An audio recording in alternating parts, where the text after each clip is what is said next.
عليكم ورحمة الله وبركاته. الحين في هذا الفيديو بنتعلم كيف نركب الفانات، طبعا اللي هن مال الكيس، يعني مثلا هذا الحين خلاص انا مركبينهم، لكن الحين بعلمكم كيف نركب فانين. يعني طبعا مثلا عندنا هذه فان، في بعض منهم يجيوا مثل هذا البورت، يعني هالطريقة كذا شكله، هذا للباور سبلاي دايركت. يعني بعد في مثلا هذه اللي هي ال LED، طبعا هن كلهن نفس الفكرة التركيب يعني. طبعا الحين هذه مثلا بنركبها مع بعض، اوريكم كيف. طبعا الحين لازم تتأكد ان هذا البورت موجود عندك في المذر بورد، وفي خيارات ثانية تقدر مثلا تركب هذا البورت ويعطيك المراوح من هذا، وهذا يركب دايركت في الباور سبلاي.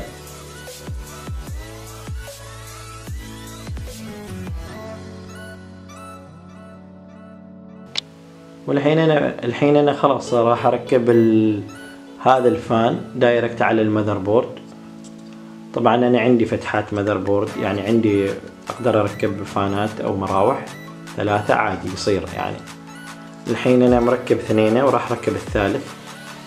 طبعا الحين انا لازم يعني اشوف هل اللي انا اريد انا يدخل الهواء او يطلع الهواء. يطلع الهواء الساخن، يدخل هواء جديد.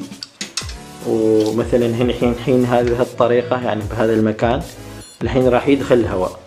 الحين اذا انا سويته مثلا المروحة بهالطريقة راح يطلع الهواء من هنا. يعني مثلا الحين اريد يدخل هواء، الحين اسوي بهذه الطريقة. طبعا هذا الحين راح اركبه في المذر بورد. طبعا من المذر بورد يختلف مواقع الفانات اللي هن محطوطات في المذر بورد. الحين انا راح اركبه على طول هنا. خلاص انا الحين ركبت المروحة. الحين اذا انت مثلا ما عندك هذا، راح تقدر تركب هذا اللي هو دايركت في الباور سبلاي. هذا دايركت في الباور سبلاي 4 بن يكون، والحين هذا يعطيك بس 3 بن.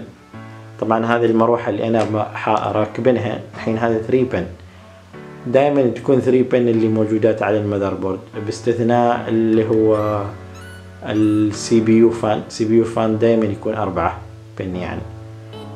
لما الحين انت لما تاخذ الفور بن هن يكون اسرع من الثري بن، لكن مشكلة ما يدعم المذر بوردات. طبعا في مذر بوردات ثانية يعني اكبر وافضل، طبعا فيهن يكون يدعمن على الفور بن، يعني بعض منهن، اغلبهن طبعا الجديدات يعني. وفي المذر بوردات فقط 3 بن يعني. الحين مثلا هذا الحين راح نركبها نحن. الحين هذه المروحة الحين راح نركبها هنا. طبعا يختلف من كيس لآخر. طبعا هذا على شكل بوكس او مربع، يعني هذا الكيس مختلف غير عن السابقين، يعني القديمين يعني قصدي. الحين راح نركب البراغي. الحين هذا اول براغي كذا راح نركبه بهالطريقة. نركب هنا اول براغي. خلاص انت لك حرية الحين تركب 2 تركب 4، يعني الحين انا بركب 2 فقط، اوريكم فقط بشكل سريع.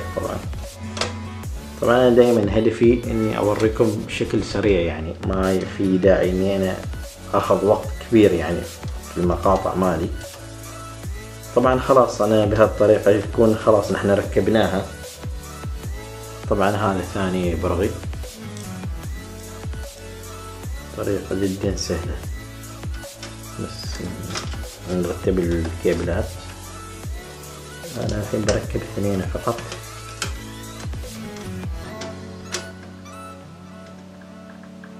هذا الفيديو سريع مثل ما ملاحظين، وفي بعض الشروحات بسيطة. خلاص انا الحين ركبت 3 مراوح على هذا طبعا انا ممكن اقدر اركب حتى 6 أو 7. طبعا انا في هذه المنطقة، طبعا في هذه المنطقة الخلفية هنا في 2 صغار، وهنا اقدر اركب اثنين. طبعا الحين مركب واحد. طبعا في الامام المفروض اركب اثنين بس انا مركب واحد، وهذه الجهة انا مركب واحد واقدر اركب اثنين. يا اخي ممكن يصير ثلاثة، لا الاثنين. طبعا هذا ممكن انا احط راديتر هنا او حاجة. طبعا الحين هذا الكيس مهيأ هالمرة كل شيء، يعني تقدر انت تحط اي راديتر، تحط مراوح كثيرة تقدر، يعني عندك 1 2 3 4 5 6 7 8 مراوح تقدر تحط. طبعا هنا شوي اصغر يمكن يكونوا قياس 70 طبعا انا الحين مركبينهن 120 اللي هن 12 سنتي. طبعا الحين خلاص نحن بهالطريقة انتهينا، بس ما علي اللي احط الكفرات هنا، يعني مثلا مال الامام احط الكفر الامامي بهالطريقة. طبعا يختلف من كيس لاخر. طبعا هذا الكيس غريب نوعا ما، يعني كذا مميز طبعا مثل ما ملاحظين. طبعا هذا 3.0 والباور وهذه الاشياء. طبعا انا فيه فان اخرين يعني بركبهم لاحقا. شكرا على المشاهدة.